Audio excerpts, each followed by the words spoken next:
So hey guys welcome to my YouTube channel. आजचा भाग थोडा मोठाच होणार आहे कारण आजची स्टोरी तशी इंटरेस्टिंग आहे. सायली हे अर्जुनला म्हणते की इथे एक झाड होतं आणि त्या झाडाखाली एक आजी बसायची आणि ती पेरूला तिखट आणि मीठ लावून द्यायची. तसेच इथे एक काका होते जे ते आईस्क्रीम विकायचे. तर हे ती सगळं सांगते आणि ते तसंच होत असतं आणि ते बघून अर्जुन मात्र शॉक्ड असतो. अर्जुन म्हणतो, हे तुला कसं काय माहिती? तू इंटरनेटवर काही शोधलं आहेस का? तर ती म्हणते नाही. नंतर ती पुढे निघून जाते.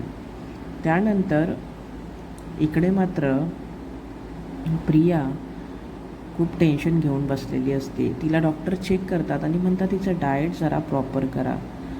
त्यानंतर तिथे जी पोलीस कॉन्स्टेबल आणि ऑफिसर असते ती बोलते हां ठीक आहे, आणि ती ऑफिसरला एक रिक्वेस्ट करते की मला एक घरी फोन करायचा आहे. मी पत्र पाठवलं बट त्याचा काही रिव्हर्टच आला नाही. तर ती बोलते तू प्रोसेस कंप्लीट कर, तुला मिळेल बोलायला. इकडे मात्र अर्जुन हा पुढे पुढे चालत जातो. तर तिथे ओटी घ्यायची असते म्हणून ती गुलवालीकडे त्याच आजीकडे जाते. आजी तिथे गेल्यानंतर अर्जुनकडनं सायली ओटी हिसकावून घेते. तेव्हा ती आजी म्हणते एक मुलगी होती छोटी, ती पण अशीच करायची. सायली तिच्याकडे एक्स्ट्रा भंडारा मागते, तोसुद्धा ती म्हणते की लहानपणी एक मुलगी आईवडिलांसोबत यायची, ती अशीच भंडारा मागायची. तसेच सायली आणि अर्जुन पुढे येतात. अर्जुन तिची समजूत काढत असतो की देवळाबाहेर असेच लोक असतात, सो तुला असं वाटत असेल. देन ती म्हणते की चला आपल्याला इथून एक वाट आहे, तिथून जाऊया. आणि ती त्या वाटेने निघून जातात. इकडे मात्र महिपत हा काही वेगळाच गेम खेळत असतो. तो पोलिसांना बोलवून घेतो घरी आणि बोलतो की ही हत्यारे इथून घेऊन जा, ही काही आता मी ह्याचा उपयोग होणार नाही कारण मी हे धंदे करणार नाही. त्यानंतर महिपत त्याची जी 2 माणसं आहेत त्या साथीदारांनासुद्धा पोलिसांना अटक करायला लावतो. तो पोलीस पण शॉक्ड होतात.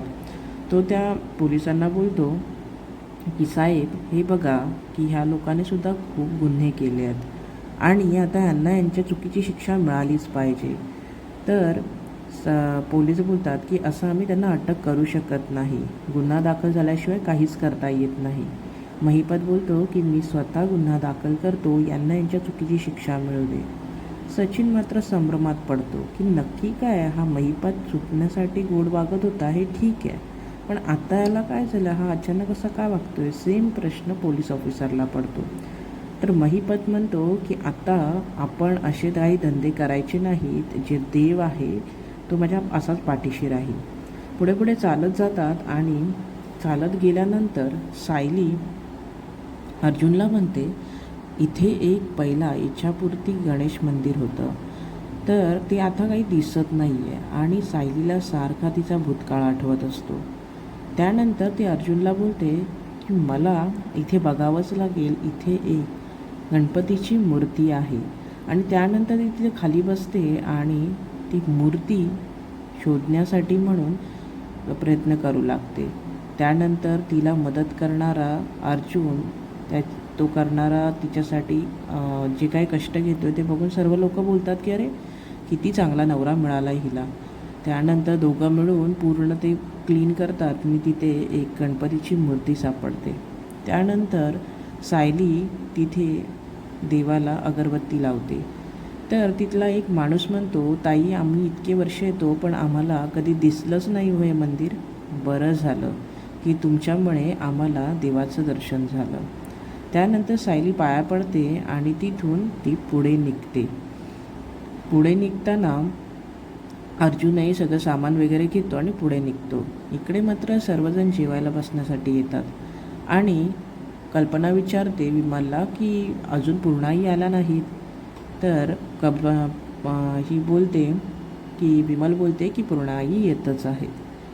तेवढ्यातच ती म्हणते की सायली आज नाही आहे, तर घरात शांतता आहे. तेवढ्यात अस्मिता हाक मारते मम्मा विमल जरा इकडे येता का, आणि ते दोघं निघून जातात. तसेच प्रतापलाही कोणाचा फोन येतो, तोही निघून जातो. पुढे पुढे चालत असताना अर्जुन म्हणतो इथे कुठे काही बसायला आहे का गं, आता खूप तू दमली आहेस. आणि ती बोलते पुढे काहीतरी आहे तर तिथे जाऊ. इकडे मात्र पूर्ण आजी चालत चालत येते पण तिला कोणी दिसत नाही. पुढे जाऊन अर्जुन जाऊन बघतो तर काय जे सायलीने सांगितलेलं असतं की एक गोळेवाला आहे आणि एक झाड आहे त्या कट्ट्यावर आपण बसू शकतो ते खरं ठरतं. सायली पुढे येते आणि ती म्हणते अरे हे मला कसं काय कळतं आहे. तिला हा प्रश्न पडू लागतो. अर्जुनही म्हणतो की हे इंटरनेटवर तर काही एवढं सापडणार नाही, कसं काय तुला कळतं. ती म्हणते काय माहिती. इकडे मात्र प्रिया प्रोसिजर कंप्लीट करते आणि फायनली तिला फोनवर बोलण्याची संधी मिळते. तर तिला पोलीस ऑफिसर विचारतात कोणत्या नंबरवर कॉल करायचा आहे. ती म्हणते की मला माझ्या सासूबाईंना फोन करायचा आहे. नंतर कॉन्स्टेबल तिला फोन लावून देते. आता फोन लावते पण तो फोन उचलण्यासाठी तिथे कोणी आसपास नसतं. इकडे मात्र सायली आणि अर्जुन पुढे येतात. त्या गोळेवाल्याला बघून सहजच सायली विचारते की दादा पहिला इथे कोणी दुसरं होतं का. तर तो म्हणतो हो पहिला माझे वडील चालवायचे पण कोरोनाच्या काळात ते एक्सपायर झाल्यामुळे आता मी माझं चालवतो आहे. आणि त्यानंतर अर्जुन त्याला 2 लिंबू सरबत बनवायला लावतो. तसेच तो मुलगाही त्यांना विचारतो की ताई तुम्हाला कसं माहिती. तर ती परत गोंधळून जाते. अर्जुन म्हणतो की ठीक आहे तू लिंबू सरबत बनव. इकडे मात्र पूर्णा आजी येतात आणि तो फोन वाजत असतो. तर ते कल्पनाला बोलतात की तुला फोन येतो आहे का अननोन नंबरवरून. कल्पना बोलते की उचला आई. उचलल्यानंतर ती बोलते प्रिया बोलते की पूर्णा आजी मी तन्वी बोलत आहे. मी चुकी केली, मी खूप चुका केल्यात, मला मान्य आहे. पण आता मला माझ्या चुकीचा खूप पश्चाताप होतो आहे. पूर्णा आई मला तू यातून वाचव आणि मला याच्यातून बाहेर काढ. त्याच्यानंतर तो फोन ऐकल्यानंतर पूर्णाईंच्या डोक्यावर खूप मोठा आघात होतो. मोबाईल खाली पडतो आणि खाली पडल्यानंतर तन्वी जे सत्य आहे ते बोलते की मी प्रेग्नंट आहे आणि मला इथून घेऊन जा. तू पणजी आहेस आणि पणजी काय आपल्या बंटीला काय असं किंवा आपल्या घराच्या वंशजाला असं थोडी वाढवणार आहे. तू काही करून अर्जुनला जामीन मिळवायला सांग. पण बॅड लक असं असतं की मोबाईल खाली पडतो आणि पूर्णा आजी बेशुद्ध असते. हे प्रताप बघतो आणि तेवढ्यातच कल्पनाही येते. ती दोघंही विचारात पडतात. इकडे मात्र हे लोक खंडोबाच्या मंदिरात पोचतात.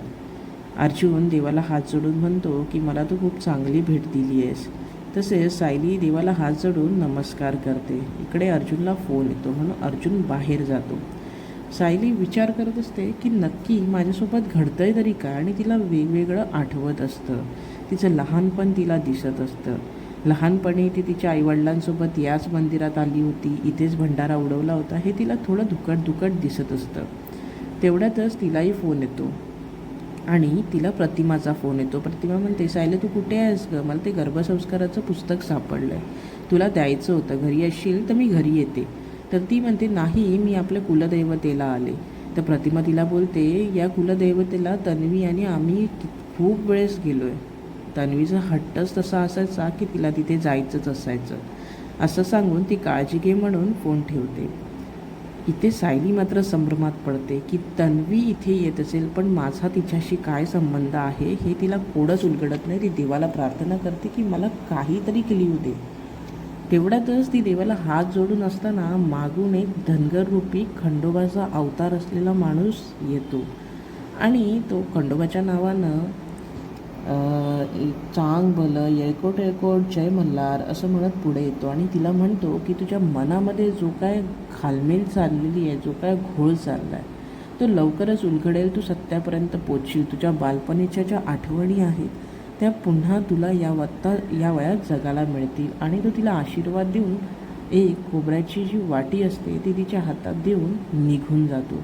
त्यानंतर अर्जुन येतो आणि अर्जुन तिला म्हणतो की तुझं पाया पडून झालं असेल तर आपण निघूयात का. आणि ते लोक निघतात. त्यानंतर गाडीमध्ये ती मात्र संभ्रमात असते. अर्जुन तिला म्हणतो की तुला सगळं कसं माहिती. ती इग्नोर करते. इकडे मात्र पोलीस कॉन्स्टेबल प्रियाला म्हणते काय गं तुझ्या घरातले तुझ्या तोंडावर नजर पण टाकायला आली नाही अशी कशी तू. तसेच सगळेजण पूर्णा आजीला बघण्यासाठी जातात. तर पूर्णा आजी म्हणते माझी तन्वी कुठे गेली.